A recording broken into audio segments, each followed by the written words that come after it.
어떤 고객이 나와 같이 일을 하고 싶다라고 했을 때에는 내가 그 사람하고 술을 같이 마셔서나 시간을 같이 보내서가 아니라 나의 자신감을 사는 건데, 그 자신감이라고 하는 것은 내가 얼마만큼 서브스턴스가 있는지에 따라서 자연스럽게 나오는 거라고 생각하거든요. 그래서 성공을 하고자 하는 사람은 네트워킹을 하는데 시간을 쓰고 곁다리식의 관심을 쏟는 것보다는 내가 해야 되는 그 업의 본질, 컨셉에 대한 것들을 내가 충분히 얻고 거기서 내가 실력을 발휘하도록 준비하는 것이 가장 중요할 것 같아요.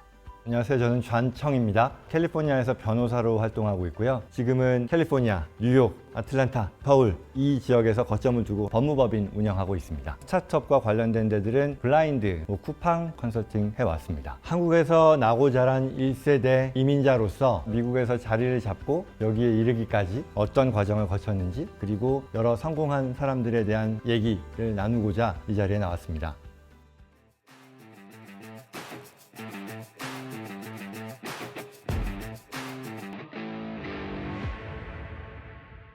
저는 대학교 3학년 1학기를 마치고 카투사에 입대를 했는데요. 어떻게 보면 두 사회를 같이 경험해보는 두 사회의 축소판이었잖아요. 기억이 나는 게 당시에 어떤 사람이 하사, 중사쯤 되는 사람인데 굉장히 빳빳하게 옷을 잘 다리고 사무실에 들어온 거죠. 근데 당시에 그 사람이 보여줬던 모습은 나는 대미합 중국의 스텝 서전으로서 자부심을 가지고 내 군복을 다 다리고 군화가 이렇게 샤이니하고 머리도 아주 굉장히 다듬고, 그 모습이 굉장히 충격이었었던 것 같아요. 나의 사회적인 스테이러스가 그게 어디이건 간에 그 위치에서 역할을 다한다? 그런 모습으로 저한테 다가왔던 것 같아서 이 사회를 좀 더 알아보고 싶다? 그때까지는 좁은 한국 땅에서 계속해서 나고 자라고 다른 어떤 경험을 하지 못했었는데, 그러면 내가 이쪽에 가서 한번 경험을 해보면 어떨까라는 생각을 하게 된 그런 시기였었던 것 같아요.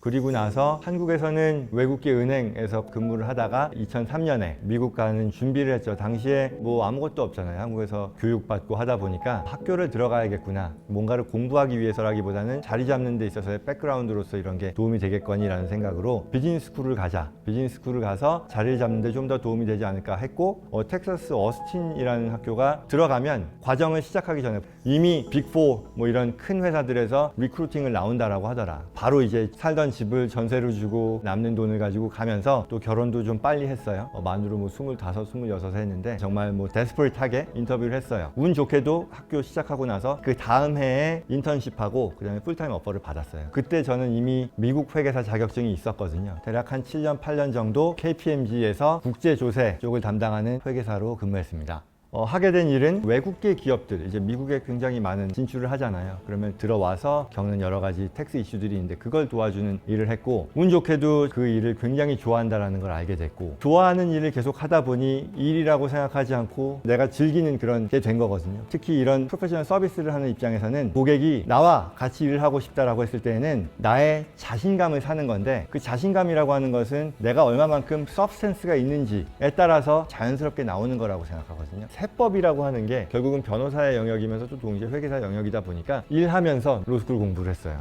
로욜라 로스쿨이라고 하는 학교가 있는데 거기서 이제 4년짜리 이브닝 JD 프로그램이 있었어요. 그래서 그거를 지원을 했고 굉장히 터프했었는데, 풀타임으로 그 어카운팅 펌에서 일을 한다는 것 자체가 굉장히 힘든 그런 일이었었고, 당시에 첫 애가 태어나기로 예정이 되다 보니까 매 2-3시간마다 밥을 먹어야 돼요. 로스쿨 1학년 때의 삶이 회사에 바로 9시까지 가서 일을 하다가 12시쯤에 다시 집에 와서 밥을 주고 다시 또 회사에 들어가서 5시, 5시 반까지 일을 하고, 불이 났게 학교를 가서 늦으면 한 10시까지 수업을 했어요. 그리고 다시 와서 밥을 주고 그리고 다시 회사에 갔어요. 1시 정도까지 일을 하고 그 다음에 이제 다시 와서 밥을 주고, 그리고 나서 그때 이제 로스쿨 공부를 했어요. 한 3시, 4시 뭐 그때까지 책을 좀 보는 둥 마는 둥 하고, 이런 생활이 계속 반복이 됐었죠. 이후에 제가 JD 과정을 마치고 나서 갑작스럽게 대우가 달라지는 그런 게 있느냐? 그런 건 없었고요. 왜냐하면 미국에서는 그런 변호사, 회계사들이 워낙에 많다 보니까 전혀 그렇지는 않았죠. 근데 저는 내가 하는 일이 너무 좋고 계속해서 이와 관련된 일을 하겠구나라는 생각을 해서 내가 해야 되는 그 업의 본질, 컨셉에 대한 것들을 내가 충분히 얻고 거기서 내가 실력을 발휘하도록 계속 커리어는 쌓아가게 된 거죠.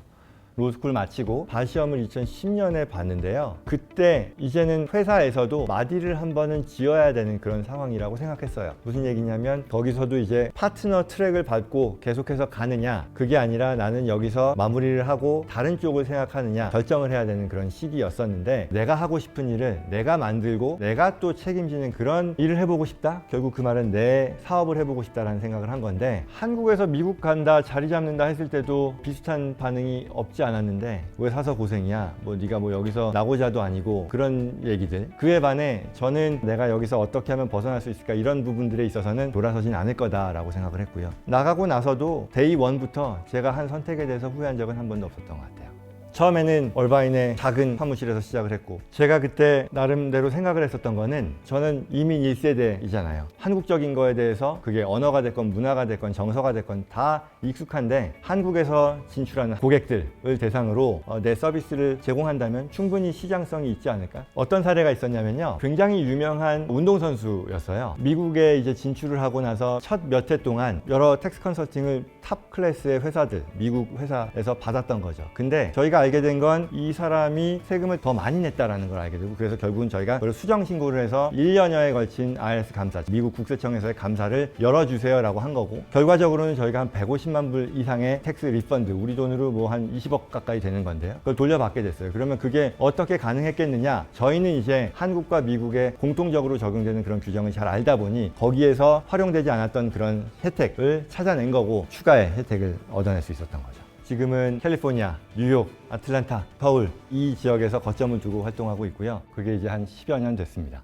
제가 이제까지 만난 성공한 사람들의 공통점은 본인이 좋아하는 일을 찾았고 계속해서 그 일을 한 사람들이었던 것 같아요. 어떤 사람은 내 나이에도 이미 은퇴할 생각 또는 이미 은퇴를 한 삶을 사는 사람도 있고 전혀 그렇지 않은 사람도 있잖아요. 그랬을 때 저는 후자에 속하는 것 같고요. 내 재산이 얼마냐 아니면 내가 얼마만큼을 이뤘냐와는 무관할 것 같아요. 기억이 나는 게, 제가 군대를 마치고 복학을 했는데 그때 당시에 한 60 정도 되신 굉장히 유명한 교수님이었어요. 본인이 교수이면서 벤처기업도 하고 벤처기업 어드바이저로도 하고 굉장히 정력적인 삶을 사는 분이었는데, 하루는 대강의실에서 1학년생들, 새파란 1학년생들을 대상으로 굉장히 도발적인 질문을 했어요. 당신들이 보기에 누가 더 젊은 것 같냐, 내가 더 젊은 것 같냐, 당신들이 젊은 것 같냐. 저한테는 그걸 들으면서 굉장히 쇼킹하게 받아들여졌거든요. 결국 그 말은 나이가 중요한 게 아니고 내가 어떤 생각을 갖고 얼마나 젊게 사는지에 따라 정말 젊음이 결정되는 거다라는 그런 얘기였던 거죠. 그래서 저는 강박관념 같은 게 있긴 한 것 같아요. 앞으로도 그럴 것 같은데요. 아침에는 좀 일찍 일어나요. 4시 반쯤에 일어나서 한 1시간 반 정도 운동을 하고요. 회사에 오면 그때부터 하루 일과가 시작이 되죠. 또 이제 한국 쪽 일을 워낙에 많이 하다 보니 저희 서울 사무실 일과 시간이 캘리포니아 시간으로는 낮 3시 정도 돼요. 그럼 그때부터 또 세컨 시프트가 시작이 되죠. 내 사업을 해야겠다라고 생각했을 때부터는 세컨 시프트의 삶은 계속해서 이어졌던 것 같아요. 힘들다, 스트레스 받는다, 투덜투덜 되지만 내가 이걸 좋아서 하는 거냐라고 하면 그에 대한 답은 예스고, 또 지금 생각이 드는 게 한때 이게 유행처럼 뉴스에 나왔었잖아요. Quiet quitting, 조용한 퇴사였나요? 어떻게 보면 소극적인 의미의 뭐 저항이라면 저항? 저는 그걸 보면서 굉장히 안타깝다라고 생각했어요. 내가 5시가 지나고 6시가 지났을 때, 아, 나는 여기까지고 이제 정말 돌아서서 내가 좋아하는 일을 하겠구나 라고 하는 것이 개인의 입장에서 봐도 굉장히 불행하다. 회사에서 일을 하건 어디서 일을 하건 나를 위해서 일한다고 생각하면 결과는 좋을 것 같아요. 저는 큰 회사에 다닐 때도 회사가 기대되는 역할 또는 거기서 하라고 하는 것들, 그 기준에 맞게 하지 않았던 것 같아요. 예를 들어 변호사, 회계사로 일을 하다 보니까 타임쉿 같은 것을 항상 만들었어야 됐었어요. 항상 내가 몇 시간을 빌러블로 일을 했는지를 신경을 써야 됐었고, 그런 면에서 보면 어떤 설명회에 나가서 설명을 하고 강연을 하고 하는 것들은 실제 그런 면에서 보면 아무런 도움이 안 됐어요. 그렇지만 저는 자진해서 했고 솔선해서 그와 같은 역할을 했거든요. 나는 내가 좋아서 했고 나의 성장과 나의 성공을 위해서 했지만 결과적으로 이게 내 회사에도 누구보다도 더 큰 도움을 줬다라고 저는 생각해요. 물론 그렇지 않은 경우도 있겠지만 이런 데서 스트레스 받지 않고 하는 것에 더 가치를 부여한 사람이 당연히 있겠죠. 그게 나쁠 게 아니고, 뭐가 나로 하여금 더 편안함을 주는 거냐? 라고 했을 때 저는 여전히 매일같이 출퇴근을 하면서 정력적으로 살고 싶어요. 항상 젊고 싶고 매력을 잃지 않고 싶고, 언제까지고 저는 계속해서 지금과 같이 마음가짐을 가지고 계속 살려고 합니다.